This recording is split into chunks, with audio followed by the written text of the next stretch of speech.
بیماری را به عارضه سکسک دچار نزد شیخ بردند.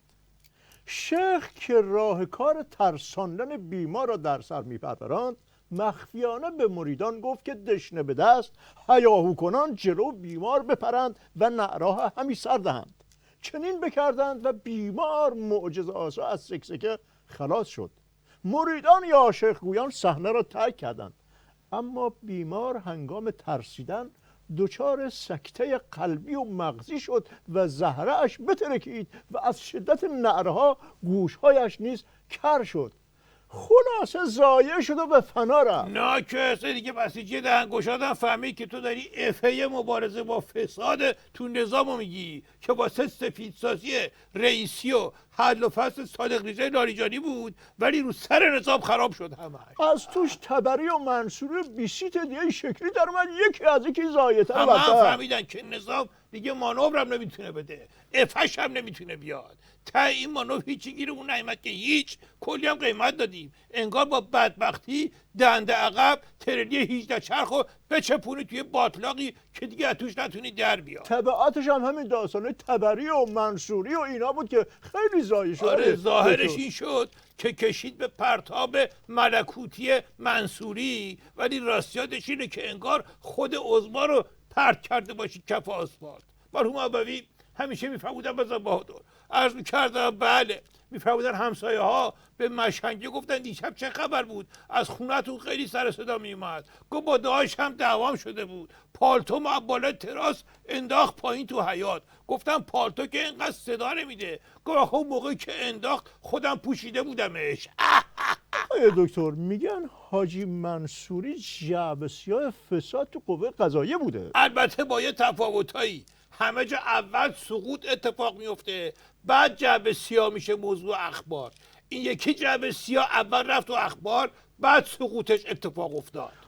دکتر طرف که فوق تخصص اختلاس و رشوه رو تو خود قوه قضاییه گرفته بود. آره. چطور ممکنه اینقدر مشنگ باشه که با هزار زحمت و مشقت بره این کشور و اون کشور که آخرش تو رومانی خودش از طبقه پنجم بندازه پایین؟ خودکشی که همیشه تو نظام خیلی راحت تر بود، بی خودی برای خودش و برادره که خواستن کمکش کنن دردسر درست کرد. سر این سوال با نسا که بیخ پیدا میکنه ها. بعدا من باید بیام اینجا تکی بدون مجری تک و تنها برنامه اجرا کنم. من که کاری نکردم دکتر، فقط با ایما و اشاره پرسیدم که کار کی بوده. ناکس ایما اشاره بود، فقط مونده بود که حکم مکتوب مقام معظم رهبری بهش نشون بدی، قبل و بعدش بخونی واسه خودت. یه چیزایی رو لازم نیست آدم بگه. مرحوم ابوی همیشه میفهمودن بزن بهادر، عرض میکردم بله، میفهمودن پسره بود سیگار میداد، باباش پرسید بوی چیه، اینم گفت چو دانی و پرسی سوالت خطاست. بابا هم یه کف گرگی یه زیرزانویی بهش زد. پسر ناله کنان گفت واسه چی میزنی؟ بابای گفت چو دانی و پرسی سوالت خطاست.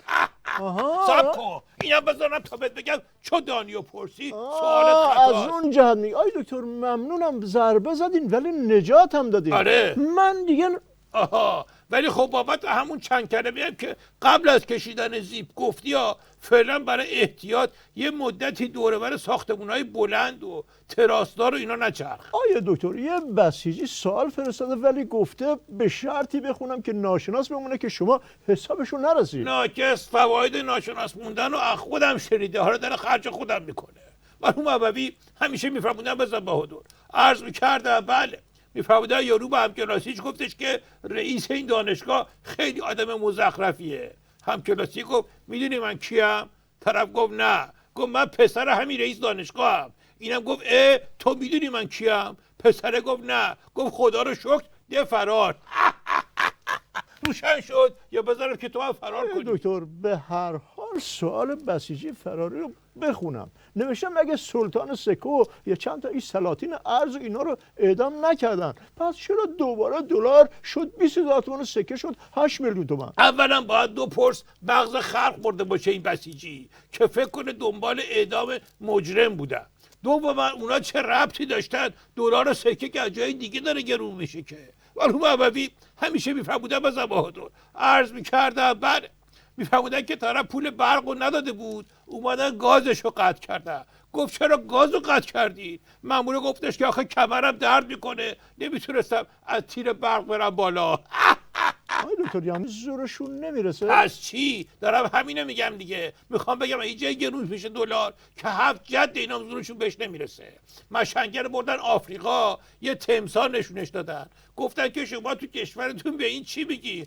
گفت والا ما به گور بابامون میخندیم به این چیزی بگیم. آقای دکتر منظورتون مثل همیشه اینه که کار خود مقام نمیخواد بگی مقام معظم رهبری رو دیگه. درسته، ولی خب ناکس. من کی همیشه همینطوری میگم که تو میگی مثل همیشه؟ مرحوم ابوی همیشه میفهمودن بزن بهادر. عرض کردم بله، میفهمودن یارو رفت افه بیاد به کافه چیه گفت همون همیشگی. اونم یه نگاه که گفت زر اضافی نزن بابا، اینجا 2 هفته است افتتاح شده.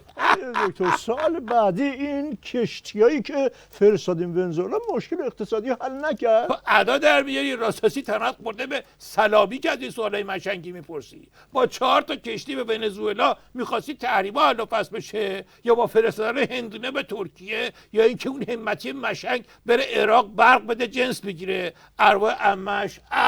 آقای دکتر من هر توهینی رو تحمل کردم، دندون رو جگر گذاشتم، ولی شما منو با سلامی و همتی مقایسه کردی. قربونت برم آقا تو یه حرف چیه که به من میزنی؟ مقام اوزا که میزن کرد